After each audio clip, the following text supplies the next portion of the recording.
ఎప్పుడు దోశ ఒకేలాగా తిని బోర్ కొట్టేస్తుందా అండి? చాలా అంటే చాలా సింపుల్గా అప్పటికప్పుడు మనం నానబెట్టుకునే పని కూడా లేకుండా మిగిలిపోయిన ఇడ్లీ పిండి ఉంటుంది కదా, దాన్ని వేస్ట్ చేయకుండా దోశలు అంటే మ్యాక్సిమం చాలామంది పిల్లలు చాలా అంటే చాలా ఎక్కువగా ఇష్టపడతారు. మా పిల్లలకు కూడా దోశలు అంటే చాలా చాలా ఇష్టం అండి. ఆ ఇడ్లీ పిండిని ఎట్లా సరిపోకుండా ఉంటుంది కాబట్టి కొంచెం దాంట్లోనే మనము రాగి పిండి బాగా ఒక పెద్ద కప్పు మైన యాడ్ చేసేసామంటే చక్కగా దోశలు చాలా అంటే చాలా టేస్టీగా చాలా క్రంచీగా వస్తాయి. ఒకసారి మీరు కూడా ఎప్పుడూ ట్రై చేయకపోతే ఇలా ట్రై చేయండి.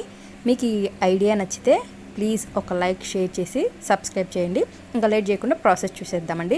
ఎలాంటి నానబెట్టే పని లేదు, చూపిస్తున్నాను కదా మనం దోశ ఎలా వేసుకుంటామో నార్మల్ దోశ అలాగనే పిండి వేసేసి స్ప్రెడ్ చేసేయటమేనండి. చూడండి ఎంత బాగున్నాయంటే అంత బాగున్నాయి, చాలా క్రంచీగా వచ్చాయి, చాలా చాలా అంటే చాలా బాగున్నాయి. మీరు కూడా ఖచ్చితంగా ఒకసారి ట్రై చేయండి.